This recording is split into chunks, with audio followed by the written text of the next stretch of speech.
Lagos, Nigeria's vibrant economic hub, was home to the Adenis, one of the city's most influential families.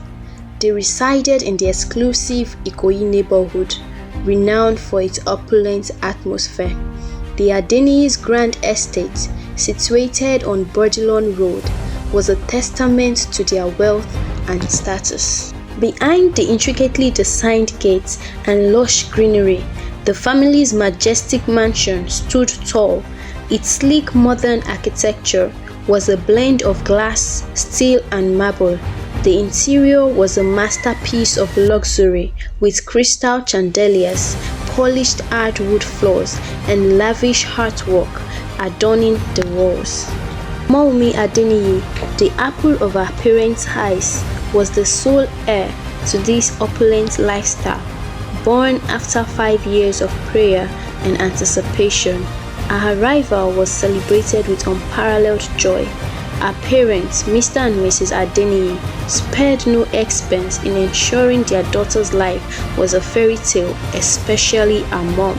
Mr. Adeniyi, a successful businessman, was the CEO of Adeniyi Industries, a conglomerate with interest in oil, real estate and finance. His wife, Mrs. Adeniyi, was a renowned fashion designer whose couture label was favored by Lagos elite. Together, they had built a business empire that afforded them the finest things in life. Garage boasted an impressive collection of luxury vehicles: a Bentley Continental GT, a Range Rover Vogue, and a Mercedes C-Class. Omowunmi's personal ride was a customized Mercedes-Benz C-Class, a gift from her parents on her 16th birthday. The Adenis' affluence was evident in every aspect of their lives, from their designer clothing to their exotic vacations. Omowunmi, the center of their universe, was accustomed to the best. Her parents' mantra was, "Give Omowunmi the world and she will conquer it." Little wonder then that Omowunmi grew up with an unshakable sense of entitlement. Her every whim catered to by her doting parents. She was the undisputed queen of the Adeniyi Empire, and her reign had only just begun. Omowunmi was a stunning beauty with a radiant complexion that glowed like polished ebony. Her features were delicate yet striking: full lips, high cheekbones, and piercing brown eyes that sparkled with mischief. Her raven black braided hair cascaded down her back in luscious waves, filling her heart-shaped face. She stood tall with a slender yet curvy figure that commanded attention. Her style was impeccable, reflecting her mother's fashion expertise. Omowunmi's wardrobe buzzed with designer labels: Gucci, Chanel, and Louis Vuitton. She favored sleek dresses, skinny jeans, and statement accessories that highlighted her status. Omowunmi exuded confidence, bordering on arrogance.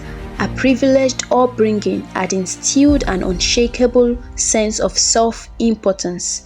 She was charismatic, assertive, spoilt, popular, and shallow. Omowunmi attended Atlantic Hall School, one of Lagos' most prestigious private schools. The institution boasted state-of-the-art facilities, lush gardens, and a stellar academic record. Its student body comprised of Nigeria's elites, including politicians, business moguls, and celebrities. As the daughter of a trustee, Omowunmi enjoyed unparalleled status. She was the undisputed queen of Atlantic Hall, with teachers and students alike treating her with deference. Omowunmi often disrupted classes, arriving late, trying to make a grand entrance, or leaving early without consequence. She would openly text or browse social media during lessons, ignoring teachers' warnings.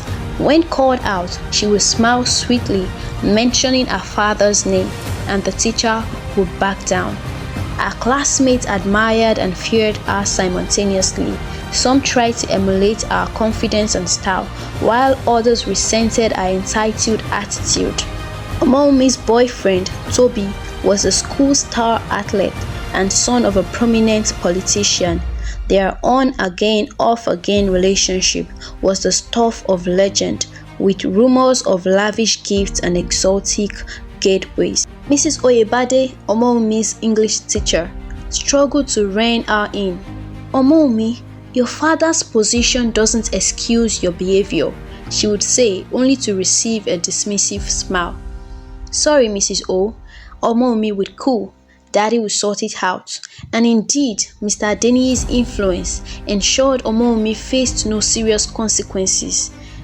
Later that night, Mr. and Mrs. Adeniyi sat in their lavish living room, sipping wine and discussing their upcoming trip. "I'll finalize the business deals in London, then meet you in Paris for the fashion show," Mr. Adeniyi said, his eyes scanning the documents on his laptop. Mrs. Adeniyi nodded, her designer glasses perched on her forehead.